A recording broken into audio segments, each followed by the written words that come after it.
तो मैं कहना चाहूँगा कि फर्रुखाबाद की जनता बुरी तरह से भारतीय जनता पार्टी को नकारने का काम करेगी, क्योंकि अपने आप को बहुत ठगा महसूस कर रही है। मेरी सादगी ही मेरा मजबूती और मेरा हथियार बनने का काम करेगी। और देख रहे हो आज भारतीय जनता पार्टी की हालत ख़राब हो गई है। आपके प्रत्याशी, समाजवादी पार्टी के प्रत्याशी और डॉक्टर नवल किशोर शाह की लोकप्रियता को देखते हुए आज भारतीय जनता पार्टी के बड़े बड़े नेता हैं अनगल और गलत तरह से बयानबाजी करने का काम कर रहे हैं। तो मैं कहना चाहूँगा कि मेरी सादगी ही मेरी मजबूती का आधार है। एक सांसद के रूप में डॉक्टर नवल किशोर को जो भी सरकार द्वारा सैलरी मिलेगी, जो वेतनमान मिलेगा, वो सारा का सारा वेतनमान उन तमाम गरीब बच्चों पर जिनके माँ बाप पढ़ाने में असमर्थ हैं, या वे बच्चे जिनके माँ बाप नहीं हैं, जो बच्चे अनाथ हैं। लोकसभा फर्रुखाबाद के सभी कास्ट के, सभी धर्म के और संप्रदाय के ऐसे सभी बच्चों पर डॉक्टर नवल किशोर शाह अपनी सारी की सारी जो सैलरी है वो पूरे का पूरा खर्च करने का काम करेगा। पीडीए और इंडिया का जो गठबंधन है, मैं दावे से कह सकता हूँ यही एक गठबंधन है जो एनडीए को हराएगा और देश में एक नई सरकार बनाने का काम करेगा।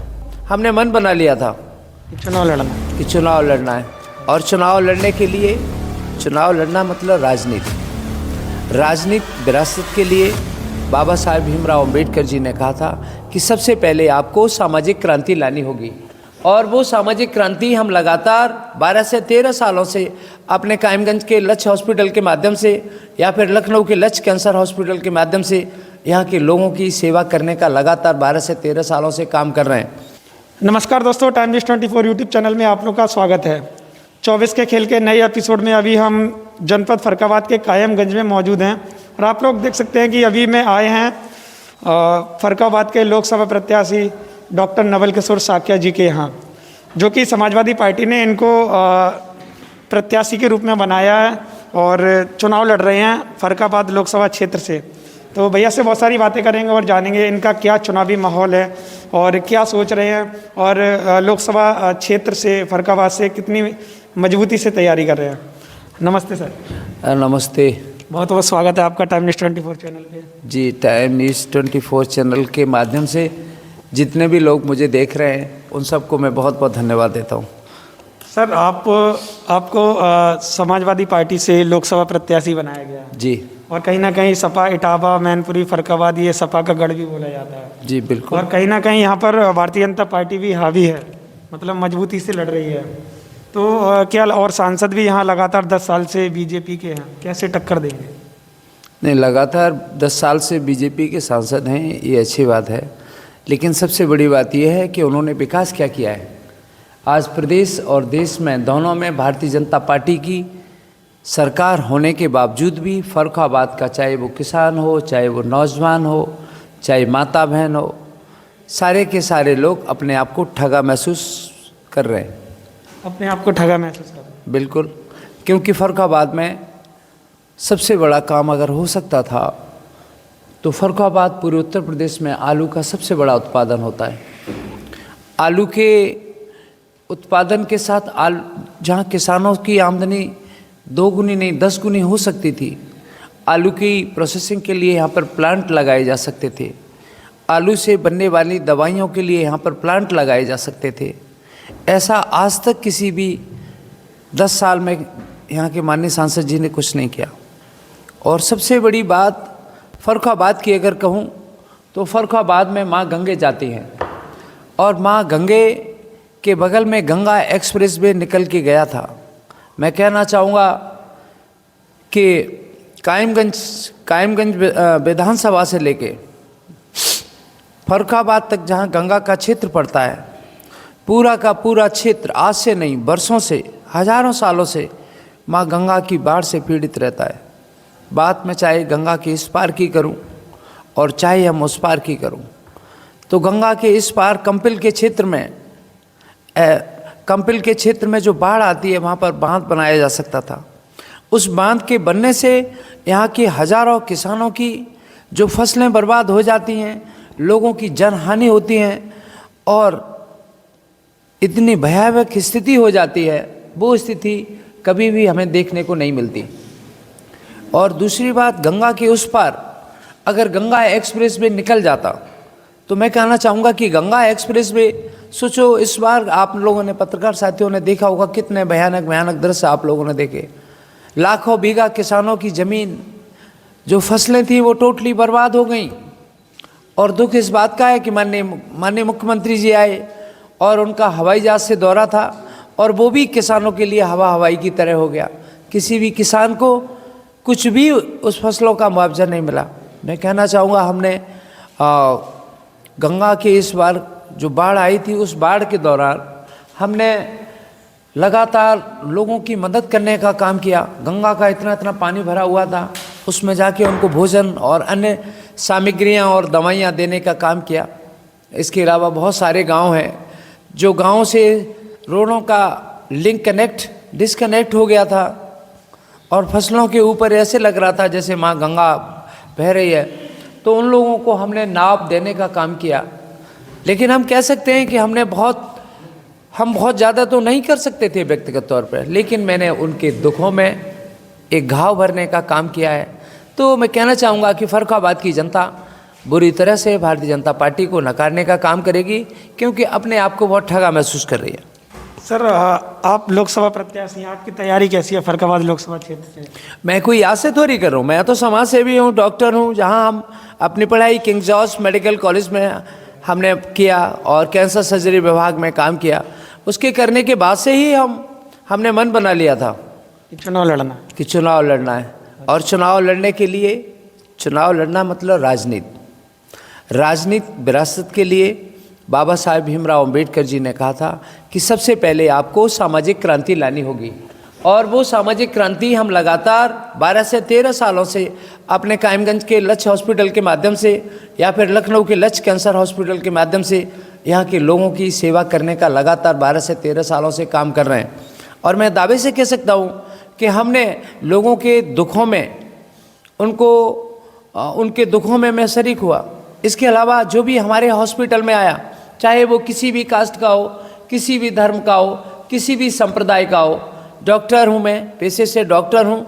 एक डॉक्टर की तरह मैंने उनके दुखों में उनके घाव भरने का काम किया है, ऑपरेशन करने का काम किया है। तो मैं कह सकता हूँ कि लगातार 10 सालों से हम अपने हॉस्पिटल के माध्यम से और लगातार समाज सेवा के माध्यम से, बात समाज सेवा की अगर करूँ तो मैं सारे धर्मों का सम्मान करता हूँ, भगवान बुद्ध के धर्म में अपार आस्था रखता हूँ, बाबा साहब भीमराव अंबेडकर जी का दीवाना हूँ। तो मैं कहना चाहूँगा कि हम जहाँ संकिसा में बौद्ध भिक्षुओं के लिए संकिसा महोत्सव के द्वारा काम करते हैं, तो दूसरे हम मुस्लिम समुदाय के जो लोग हैं उनके जितने भी उर्स के कार्यक्रम होते हैं उन कार्यक्रमों में मैं शरीक होने का काम करता हूँ। कल ही रात में इतना बड़ा जलसा था भोजपुर विधानसभा में, भोजपुर विधानसभा में कल बहुत बड़ा जलसे का कार्यक्रम था, तो वहाँ पर कार्यक्रम में गया। इसके अलावा जितने भी भागवत होती हैं, कथाएं होती हैं, चाहे श्रीमद् गीता महापुराण की कथा हो, अंबेडकर जयंती हो या कुछ भी हो, मतलब आप सामाजिक कार्यों में बढ़ चढ़ कर हिस्सा लेते हैं? ऑफ कोर्स, आप देख सकते हो। एक चीज़ और बताइएगा कि जैसे लोगों का मानना है कि समाजवादी पार्टी ने आपको प्रत्याशी बनाया, आपका राजनीतिक अनुभव नहीं है, आपने कोई भी चुनाव नहीं लड़ा, तो जो अभी सरकार में जो पार्टी है, सरकार है, कहीं ना कहीं आपके लिए चुनौती काफ़ी कठिन रहेगी, चुनौती रहेगी। ऐसा आप सोचते हो ना, लेकिन मैं सोचता हूँ कि मैं भले राजनीतिक नहीं रहा, लेकिन पहले ही मैं कह चुका, जब सामाजिक क्रांति आपकी मजबूत होगी तो राजनीति की जो बुनियाद है बहुत तंगड़ी होगी। और दूसरा मैं कहना चाहता हूँ, मेरी सादगी ही मेरा मजबूती और मेरा हथियार बनने का काम करेगी। और देख रहे हो आज भारतीय जनता पार्टी की हालत ख़राब हो गई है। आपके प्रत्याशी, समाजवादी पार्टी के प्रत्याशी और डॉक्टर नवल किशोर शाह की लोकप्रियता को देखते हुए आज भारतीय जनता पार्टी के बड़े बड़े नेता हैं अनगल और गलत तरह से बयानबाजी करने का काम कर रहे हैं। तो मैं कहना चाहूँगा कि मेरी सादगी ही मेरी मजबूती का आधार है।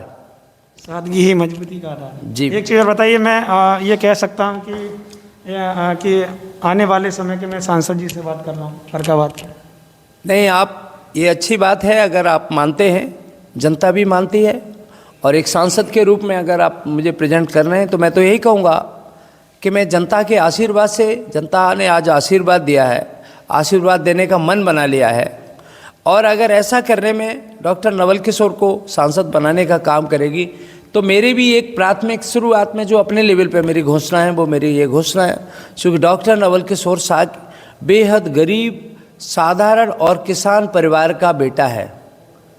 और आज जिनके आशीर्वाद से, खासकर माननीय बाबा साहेब भीमराव अंबेडकर जी और श्रद्धेय नेताजी माननीय मुलायम सिंह जी के आशीर्वाद से मैं डॉक्टर बनने का काम किया और शिक्षा के दम पर ही मैं यहाँ पर आने का काम किया हूँ, तो मेरी प्राथमिकता होगी एक सांसद के रूप में डॉक्टर नवल किशोर को जो भी सरकार द्वारा सैलरी मिलेगी, जो वेतनमान मिलेगा, वो सारा का सारा वेतनमान उन तमाम गरीब बच्चों पर जिनके माँ बाप पढ़ाने में असमर्थ हैं, या वे बच्चे जिनके माँ बाप नहीं हैं, जो बच्चे अनाथ हैं, लोकसभा फर्रुखाबाद के सभी कास्ट के, सभी धर्म के और संप्रदाय के ऐसे सभी बच्चों पर डॉक्टर नवल किशोर साहब अपनी सारी की सारी जो सैलरी है वो पूरे का पूरा खर्च करने का काम करेगा। आपने अपनी सैलरी खर्च करेंगे बच्चों के भविष्य के ऊपर? जी। अच्छा, एक चीज़ बताइएगा कि जैसे आप डॉक्टर हैं, डॉक्टर्स की लाइन में क्या करेंगे? डॉक्टर्स के लिए बहुत बड़ी समस्या है। जैसे मैं कैंसर का सर्जन हूँ, फर्रुखाबाद में तंबाकू का प्रोडक्शन सबसे ज़्यादा होता है। माइक्रोबायोलॉजी की किताब हम लोगों ने MBBS में पढ़ी थी। उस किताब में पूरी इंडिया में जब सर्वे किया गया तो एक वायरस होता है जिसका नाम होता है TMB, tobacco mosaic virus. Tobacco mosaic virus का जब यहाँ की हवा में स्टडी किया गया तो फर्रुखाबाद में सबसे ज़्यादा वो वायरस पाया जाता है। ये मैं कोट कर रहा हूँ MBBS की माइक्रोबायोलॉजी की किताब को, ठीक है। तो मैं कहना चाहूँगा यहाँ पर तंबाकू का सबसे ज़्यादा प्रोडक्शन है। अगर टोटल ओवर इंसिडेंस की बात किया जाए तो फर्रुखाबाद के आसपास के जो ज़िले हैं, खासकर मैनपुरी हो गया, इधर कासगंज हो गया, शाहजहाँपुर हो गया और इधर कन्नौज हो गया, यहाँ पर कैंसर के मरीजों की बहुतायत बहुत ज़्यादा है। हम लगातार 12 से 13 सालों से एक कैंसर सर्जन के रूप में, हेड एंड नेक सर्जरी के रूप में मैं यहाँ पर लगातार लोगों की सेवा करने का काम कर रहा हूँ। आगे भविष्य में भी सरकार में इस चीज़ को निःशुल्क इम्प्लीमेंट कराने का काम करूँगा। आपका जो इंडिया गठबंधन बना, इंडिया गठबंधन उत्तर प्रदेश की 80 सीटों पर चुनाव लड़ रहा है। उत्तर प्रदेश की खासकर की बात कर रहा हूँ, सभी पर चुनाव लड़ रहा है। क्या लग रहा है कि आपका गठबंधन कितनी सीटें तक जीत सकता है? आज वहीं भाजपा कह रही है कि 80 की 80 जीतेंगे।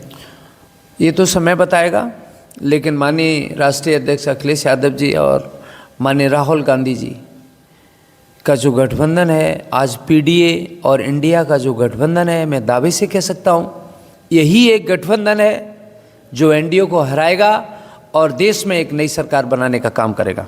जो इंडिया गठबंधन है, यूपी से देश की राजनीति की जाएगी, यहीं से होती है। ऑब्वियसली इतिहास उठा के देख लो, माननीय प्रधानमंत्री जी कहाँ से हैं सांसद? बनारस से हैं या नहीं है? इससे पूर्व में भी जितने भी ज़्यादातर मेजोरिटी में जो प्राइम मिनिस्टर्स हुए हैं, उत्तर प्रदेश से ही जब मजबूत होता है तभी देश में सरकार बनाने का काम करता है। और हम लोग भविष्य में इंडिया और PDA ही NDA को हराएगा और देश में नई सरकार बनाने का काम करेगा, क्योंकि आज बाबा साहेब भीमराव अंबेडकर जी जिन्होंने अपने संविधान से पिछड़ों को, दलितों को, गरीबों को, आदि आबादी महिलाओं को और अगले समाज के भी गरीब परिवार के लोगों को जो बाबा साहब भीमराव अंबेडकर जी ने जो हक और अधिकार दिए थे, उन हक और अधिकारों को आज भारतीय जनता पार्टी धीरे धीरे ख़त्म करती चली जा रही है। और ममता बनर्जी जी ने एक अपनी रैली में कोट किया था कि 2024 में अगर भारतीय जनता पार्टी आ गई तो इस देश के संविधान को तो ख़त्म करेगी, लेकिन साथ ही 2024 के बाद जो बाबा साहब भीमराव अंबेडकर जी ने सबसे बड़ी ताकत दी, और वो ताकत थी वोट देने की ताकत, वो वोट के अधिकार को भी ख़त्म कर देगी। इसलिए ये चुनाव भारत के संविधान को बचाने का चुनाव है। तो आप लोग देख सकते हैं अभी हमारे साथ डॉक्टर नवल किशोर साकिया जी फर्रुखाबाद के लोकसभा प्रत्याशी समाजवादी पार्टी से मौजूद थे। इन्होंने काफ़ी तमाम जानकारी बताई है और इनका मानना है कि कहीं ना कहीं मजबूती से तैयारी कर रहे हैं। और बात की जाए इंडिया गठबंधन की तो उत्तर प्रदेश में काफ़ी मजबूती से इंडिया गठबंधन लड़ेगा और परिणाम भी देगा। कमेंट करके आपको बताना है कि आपके अनुसार फर्रुखाबाद लोकसभा सीट में किसका माहौल लग रहा है। बहुत बहुत धन्यवाद। नमस्कार।